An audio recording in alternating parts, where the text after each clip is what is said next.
Good evening or good morning, everyone. I'm Rima Chaddad, and it's session number 5 of Cath Lab Nightmares. Welcome, everyone, moderated by Dr. Wakas. So I will start directly with the case presentation. It's a 79-year-old female patient with a past medical history of Crohn's disease, inflammatory anemia, DVT on Xarelto, with the risk factors of hypertension, overweight, and dyslipidemia, presented with inferior ST segment elevation myocardial infarction. And this is her coronary angiography, and this is the left system. As we can see here, there is a significant proximal mid-LAD lesion.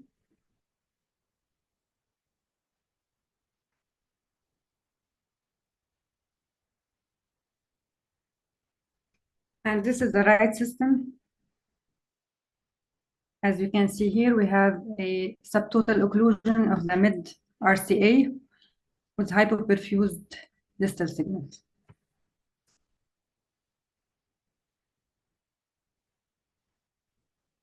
So we start with the GR4 guiding catheter and we insert a Sion wire. And we started to inflate from distal part to the proximal part with a balloon track 2.5 times 20 millimeter from the distal RCA to the proximal RCA at 18 atmosphere.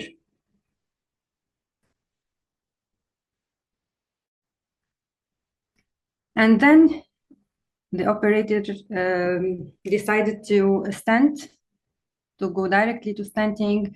So we choose the first stent distally, the Synergy stent 275 times 48 millimeter, inflated at 16 atmosphere from mid to the distal RCA. And the second stent, Synergy 2, 3 times 32 millimeter proximal RCA, inflated at 16 atmosphere. And this is the first final result. So when, as you can see here, we have a perforation of the PDA while inflating the second, when deploying the second stent.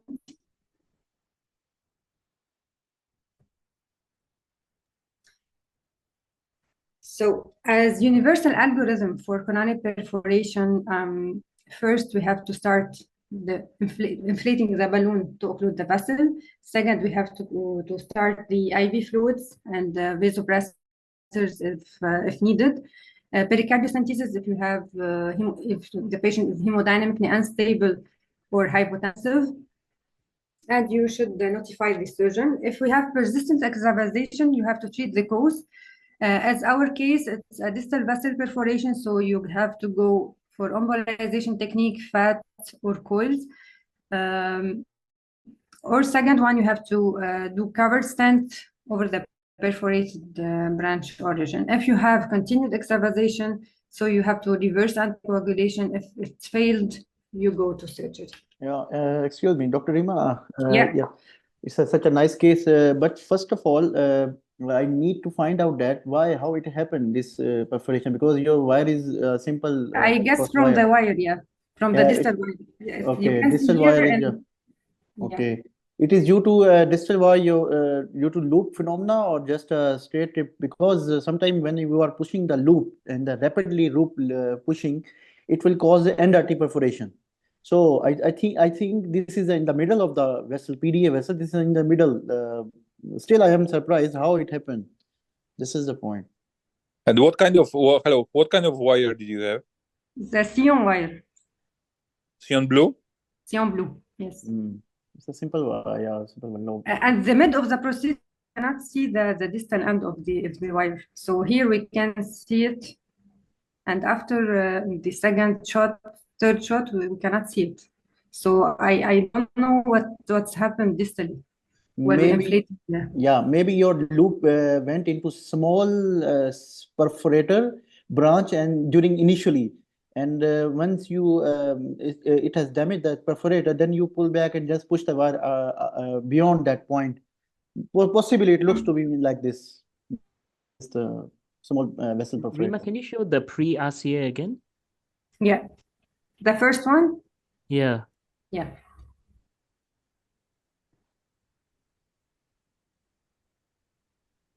So here, Yeah.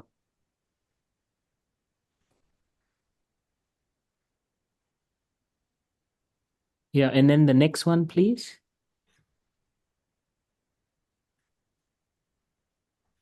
Yeah, so here it looks like it may, it's not sort of looped or jade, and potentially at this point it's gone into like a small vessel. Small vessel, yeah, small perforator branch, and that's Yeah, it. like a small perforator branch, or here it looks like, the loop has kind of unraveled, and it looks like it may have gone into something. Did you do any test after No. ballooning before stenting, or? No, that's No, why he okay. discovered the perforation just when we inflating the second stent, when we deployed Yes. the second one. Yeah. So here we deployed the first stent, and he tried to deploy the second one. So when we deployed the second one, we discovered, so here the stent is deploying, and we discovered the perforation, the distal perforation. Yes. Yeah, one of the things I tend to do is after any ballooning or deploying a stent, I tend to Doing a test. just do a little small puff. Yeah. More so that if you have a perforation, you still have the balloon there, you can re-inflate it quite quickly. Sometimes if you have taken out the equipment and then there's a leak, then you have to re-put the balloon in. So I mean, one of my old bosses always used to tell me, puff for the perf. So you're basically giving a small puff to look for the perforation. Yeah. But obviously that does use contrast, and if you want to minimize contrast, sometimes you may not do it all the time. Yeah, but this one But looks like it we can has been minimize the complication. Yeah. Yeah. But you see, Bharat, the problem here is not the tent or a balloon perforation, the distal wire perforation. But there's been no puff since any ballooning or the first, the first stent being deployed. So only the contrast is given. So if that's a sizable effusion, it's been collecting for the last 4 minutes, maybe. And if you'd puffed, maybe you would have seen it. I don't know, maybe not, probably not. But I'm just thinking. No, I think you're right. I think you have to keep taking some small puffs just to kind of see what's happening. Yeah. And I don't know I agree. how It's not far at the the distal actual wire site went. it's not at the site of the actual. This is a distal wire perf, isn't it? Like in a small perf. And also a lot of the time when you're taking too long stents in this kind of RCA, you probably wire keeps coming in and out. You are probably losing, moving, right? pushing the wire forward. So when you have those kind of maneuver, you have to keep checking was the pressure okay until now, Rima? Was the pressure okay? Was the patient hemodynamically stable? Hemodynamically, until now, yes, she was stable. She had chest pain, but we don't know chest pain from the MI or from the perforation. Sure. Sometimes you start seeing some respiratory swing, you see. That's the thing which to keep an eye out for blood pressure. Yeah, you may not have the hypertension, but you start seeing big respiratory swings. And if you start seeing that, then that's where you kind of suspect something is leaking, Yeah, anyway, go ahead. Okay. So thank you. So as I said before, so I will pass directly to the management. So here he started to inflate a balloon of Minitrack 220 millimeter for about 4 to 5 minutes to see if it will stop the leak or not. And for sure, we did an echocardiography that showed a mild pericardial effusion. Until now, the patient was hemodynamically stable, but we have all the time the persistence of the leak. So here I have to note the operator, he didn't have the experience with the coil, so he go directly to do a cover stent. But the problem here, we have already 2 stents in the RCA. And he tried to pass the graft master stent 2.8 times 19 millimeters that's lost in the proximal RCA stent. So this is the second problem we had now. Your stent is not crossing from here, the mid RCA. No, Okay. it was lost here. So here we have two problems. We cannot advance the cover stand and we cannot retrieve it. Oh, So, dear. and it's a well-known complication. One of the known complication of the PCI in the cardiac coronary complication, the equipment loss or entrapment. So, what are the causes of stent loss? We have the tortuosity or calcification, one of the causes. Second, the poor vessel preparation, and when we go directly for stenting without preparation. The stent delivery through another stent, like our case. If we use the small guiding catheter, like 5 French catheter, the forceful stent withdrawal, use of guide extension, or the retrograde delivery through equilateral. And we have different mechanisms of stent loss, as we can see here. You have the balloon that was trapped in the lesion and the stent is stripped out of the balloon. The second one, the deformation of the stent while going out from the guiding catheter. And the third one, we have the stent that's stuck into the lesion and the balloon is going out. So this is a nice algorithm, and what we should do when we have the stent loss according to the location of the loss of the stent. If in our case it's intracoronary, you have two techniques. If you should do retrieval or not. If you should not do retrieval of the material and you have the wire in place, you go to deploy the stent. If not, you have to crush it. And if you have to retrieve it and your wire is maintained in position, either you go for small balloon technique. If it failed, you go for a snare technique. And if it failed, you have the multiple wires technique. So you pass multiple guide wires in the stent and you can retrieve it. And then if all it failed, you should assess the need to retrieve. If yes, you go to emergent surgery. If not, you have to deploy a stent. But you lost the stent graft. There's not the regular stent. We lost the cover stent into the RCA proximal. So this is quite a different situation because it's quite much more difficult. I haven't had such a situation so far. However, to lose the cover stent, it is, in my opinion, it's much more difficult to retrieve those stents. It's bulky and it's difficult to. It's much more difficult to move in the already stented vessel. So how did you get it? How did you? I didn't find a specific algorithm just for loss of covered stent into a stent. So,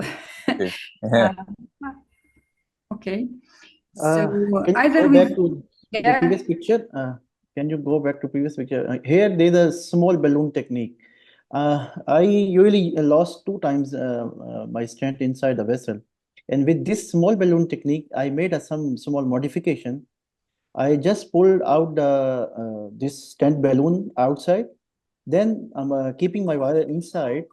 I push the guide catheter extension till the point I reach where the stent has been embolized. Okay, and then I push a small balloon inside to the guide catheter extension and just pull it back.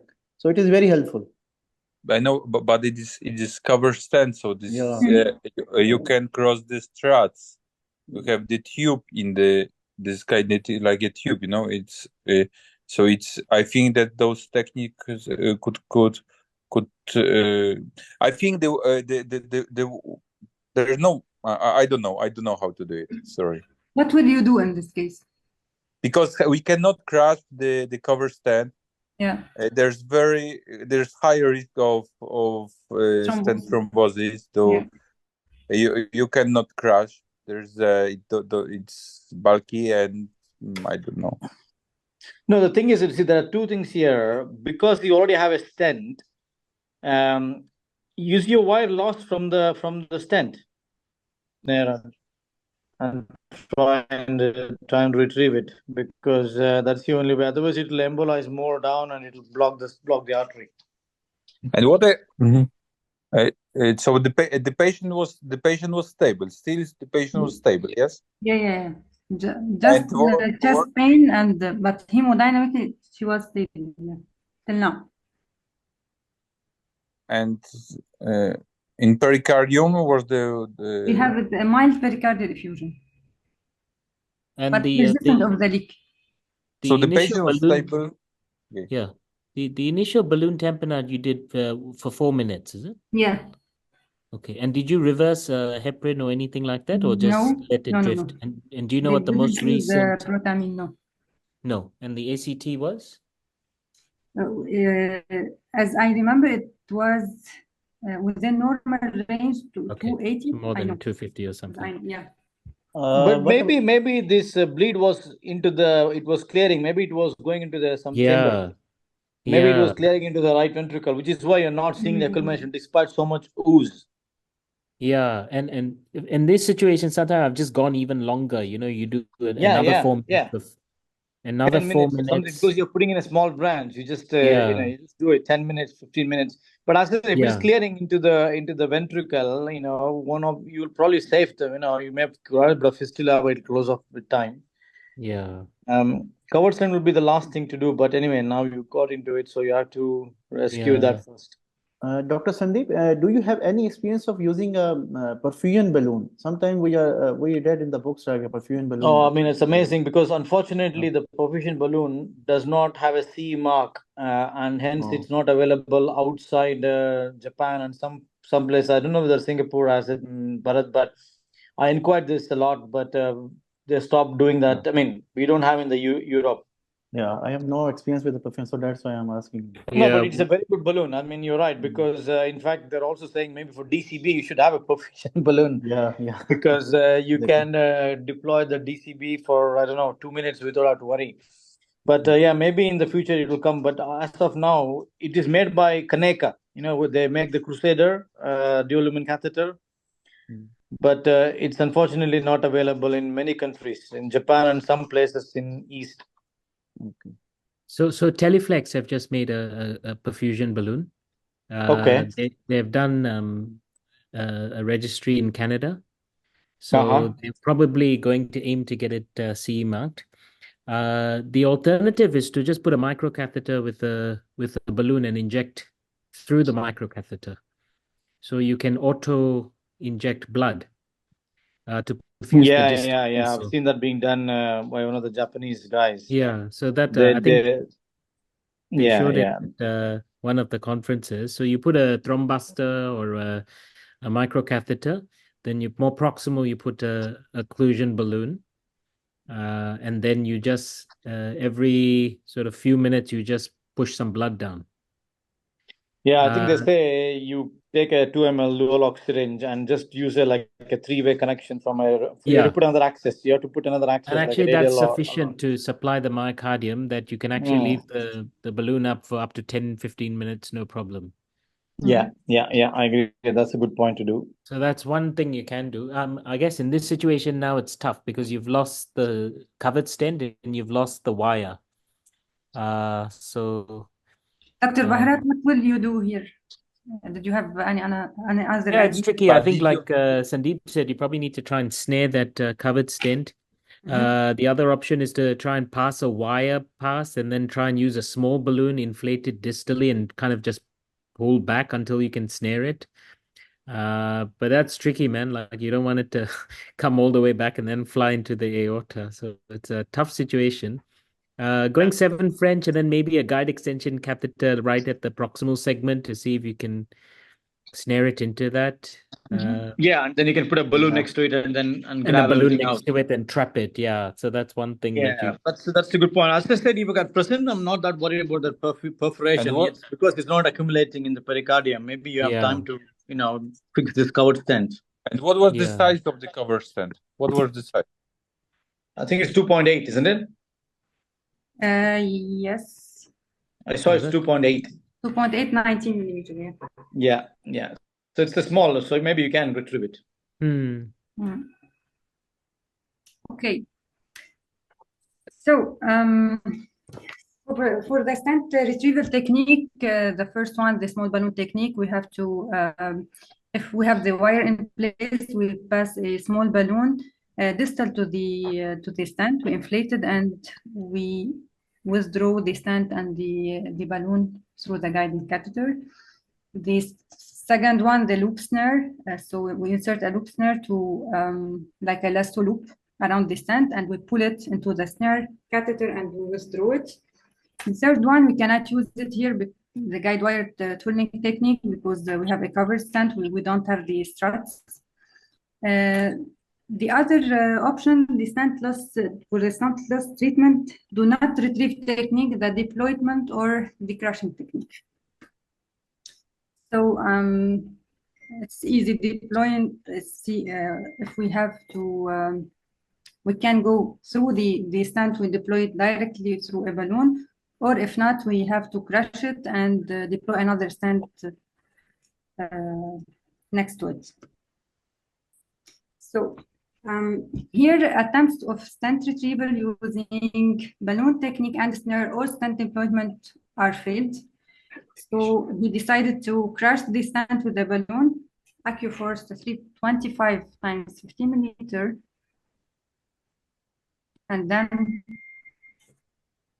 he put another stent, we crush it with another stent, the design point 3 times 38 millimeter, and this is the result.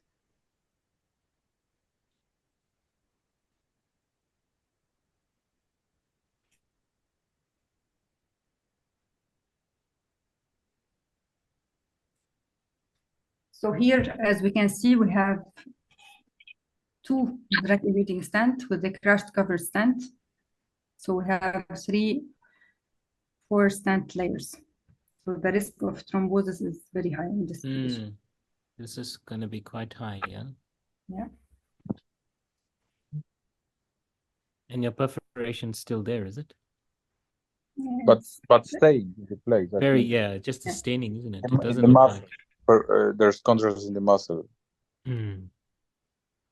So for management of anticoagulation and antiplatelet, patient was already on Xarelto 10 milligram for her DVT.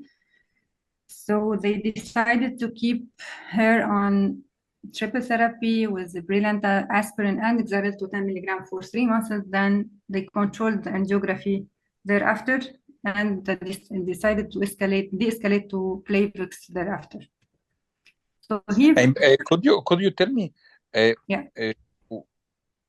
when did you lose the wire inside the? When did you lose the wire? What was the situation that you lose the wire? When you were trying to push the cover stent, yes? So he tried to push the covered stent. He didn't pass. It did not pass. So he tried to withdraw it. So he withdrew the balloon with the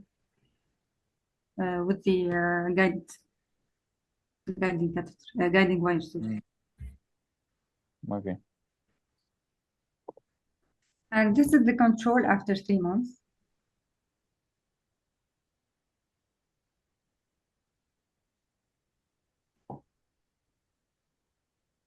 Looks good. Yeah, so far.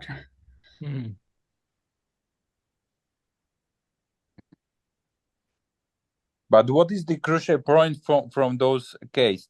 That when we have such situation, we have the problem to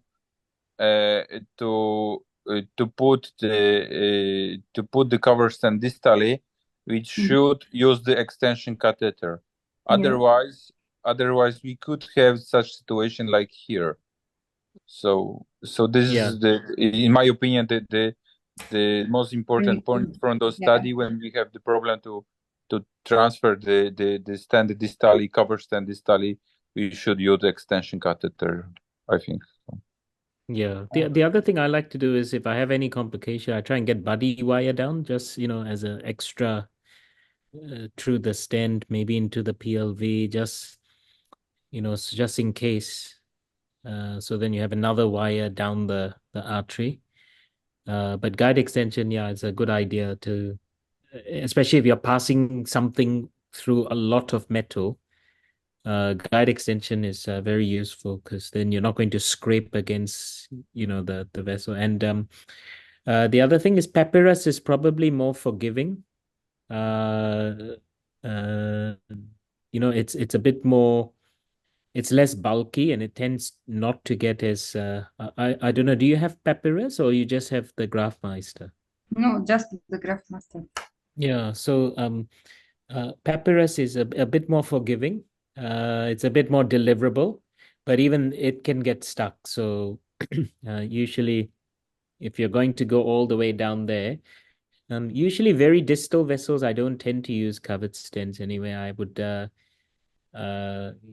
prolong balloon inflation and then reassess clinically. And then if it doesn't work, even more prolonged balloon inflation and reassess. And as a very, very last resort, maybe some, if it's a bit more distal, maybe some fat embolization or using a. There is also I had one of such case when I was doing a CTO.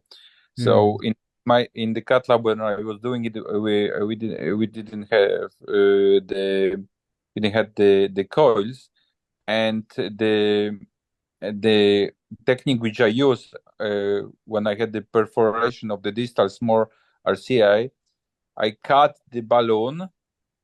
I cut the balloon for the half, and later on I deliver the cutted balloon on the wire distally to the RCA. I had the lesion, the vessel was RCA, and I did the kind of embolization of those arteries. So it is also quite good technique when you don't have the coils. Sometimes fat embolization is also very helpful, and it is readily available. Fat embolization from the femoral side. Yeah. The other thing you should probably also keep in mind is there is something called a gel foam, which is even more cheaper, and it's like a foam, like a shaving cream foam, and you make it with this. It's like comes in a sponge, and you basically cut into small chunks and put it in a three-way tap, and the way if you create a bubble for the bubble you churn it, and that converts into a foam, and you can deliver that to any microcatheter. And it's not permanent. It's not like a glue. It'll dissolve. And we have used this before. It was before we had the coil on the shelf. It was like very cheap. It's like what, 5 pounds or something per packet. And if you speak to the interventional radiologist, they tend to have it in their lab. It's called gel foam. I'll put it on the WhatsApp group. It's very nice. It's very cheap, easy to use. The only problem is if you inject through the microcatheter, you have to take everything out. You cannot, because it will solidify, you see. You have to flush it out and again reuse it. Like coil, you can leave the microcatheter and put on as many coil you want. You cannot do that with the gel foam, but still it's a good one. And what about the crushing? You have done the crushing with 3 to 5, and after the putting the stent inside, you again crush with larger balloon or just leave it as it is?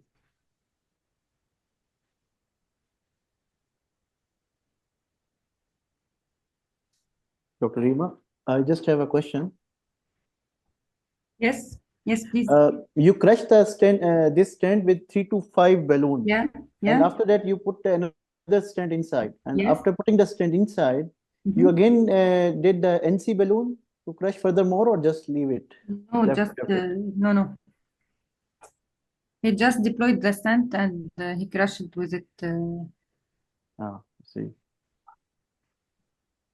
Yeah. So, what is the role of imaging in this case? Sometimes these complex scenarios may happen to anyone, and I think IVUS will help in this case to look for the stent optimization because we are having already 3 triple layer of stent now. So, regarding the MSA and everything, just to be on the safe side and a medical legal purpose, we need to do some imaging in this case. Dr. Baharat. Yeah, I think it's it's going to be tricky. Yeah, you'd want to make sure you're well optimized. So putting an IVUS down and and checking your stent optimization. But I mean, you have 4 layers of stent. No matter how optimized you get Yeah. it, you're just going to, you're just going to be at a stent thrombosis rate. I think she's kept the patient on anticoagulation with dual antiplatelet therapy, done a relook at 3 months. I think that's fairly reasonable practice. Yeah, I guess one of the worries is you put your imaging catheter and then it gets stuck. Yeah. Exactly. So whether the IVUS gets stuck at one of the struts or some bit of metal at a bend, then you're in a bit more problem also. So I think there's pros and cons to that. If you've done imaging before and know your vessel size before, then I think you know how to optimize based on the information you have. So yeah, imaging maybe before the initial PCI. And then having those measurements handy so that you can use it for the post dilatation. But maybe putting the Boston catheter down now when you've got the covered stent there, metal, 2 layers of metal on top of it. I don't know, maybe it might get stuck again and then you're in a third problem, which could be quite troublesome. And I think one of the most important points also in such patients right now is to have the good anticoagulation. So yeah, you had Brilic, you had Xarelto and aspirin. So Yeah. and do you think 3 months is enough? Yeah, it's kind of a data-free zone, isn't it? Like, But I think 1 year could be for such patients. I think so. If the patient is not a high bleeding risk, Yeah. and able to tolerate, I guess triple therapy with Brilinta or with Brilics, aspirin and DOAC is kind of off-label. Whether you can, after 3 months, de-escalate to aspirin, clopidogrel, and DOAC, so you still have good antiplatelet blocking, you still have anticoagulation on board, but you don't have the higher bleeding risk associated with Brilics. I'm not sure.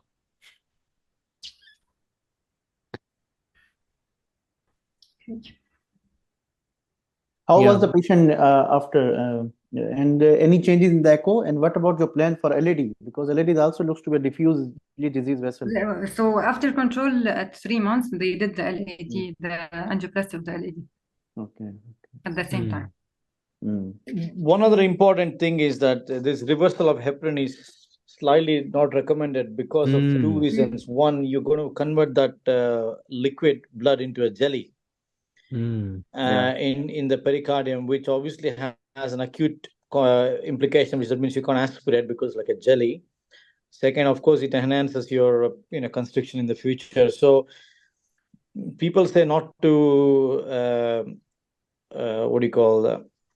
reverse it. So if it bleeds, you can always take it out and auto transfusions or whatever you want to do, but leave it on with whatever the ACT you have, because you have stents and other things, and you just try to fix the mechanical issue with whatever technique you've shown. Okay. So thank you so much. So as the take-home messages, we have to avoid direct stenting, meticulous vessel preparation, use of imaging, stent from the distal to the proximal part, use of a guide extension for challenging delivery, avoid very forceful pushing, and if we have resistance, while withdrawing the stent into the guide, we have to stop. We should avoid the small 5 French guiding catheter and inspect the stent that did not deliver before the reinsertion. In our case, I think our take-home messages, as you said, the use of a guide liner maybe to deliver the covered stent that would be useful, and we should have the experience with another techniques to treat the distal perforation, like the embolization with fat coils or foam technique. Yeah. Thank you so much. Thank you for such a nice presentation. Thank you. Thank you so much. Thanks. It's a good learning case. Lots of learning. Yes. Yeah. I've sent that gel form onto the WhatsApp group. Have a look at it. Yeah, sure. Yeah, thank you. Curious to see this. Thank you very much, Rima, and thank you very much for the nice discussions.